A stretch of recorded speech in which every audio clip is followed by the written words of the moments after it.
Where are my midlife girls that when someone retracts love, they go into monkey mind of what did I do wrong? What's going on?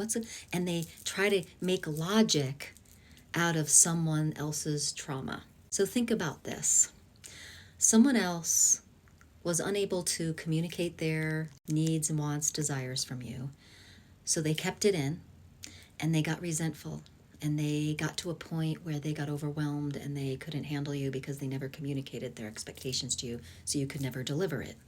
And then they push you away, which triggers a mother wound, a mother who was overstimulated and traumatized herself and gave you love until she got resentment and had to pull back and withdrew love. And then you have a friend do the same thing. And so it's these trauma patterns that are working together. If you are experiencing that specific pattern, you're in good hands. I'm going through it firsthand. I have this trauma wound myself. What I've noticed with this pattern is that my mind won't stop. I haven't slept in a few days. My mind will not stop around trying to figure it all out. And then there was a gift that happened today. A blessing, grace. I looked at one of my index cards, which I had something written down about when we really have to confront some of these habits. And it said, just offer it up to God.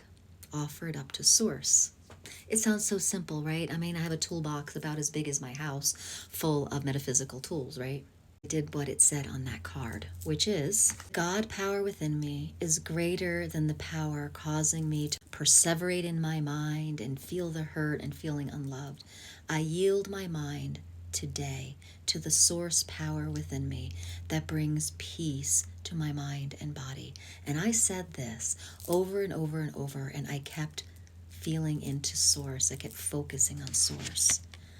And I kid you not, the healing has happened. My mind has calmed down. I see the gift in all of this. The trauma has calmed down. Source is more at the forefront and focus. So whether you can relate to this particular trauma, or you are going through another type of trauma at midlife, a lot of stuff comes up because we have this kyron return. And so 48 to 52, there's a lot that comes up if we're willing to look at it. It can be hard. So maybe use this. I'll say it one more time. The God power in me is greater than the power causing me to fill in the blank, perseverate, feel unloved, go on a binge, whatever it is, push people away. I yield my mind and body to the God power within me that brings peace to my mind and body. And please muster up the courage to communicate honestly in your relationships. It's when you communicate honestly about your needs and wants and desires, and even about the things that aren't being met from that relationship. When you communicate honestly, it takes some courage.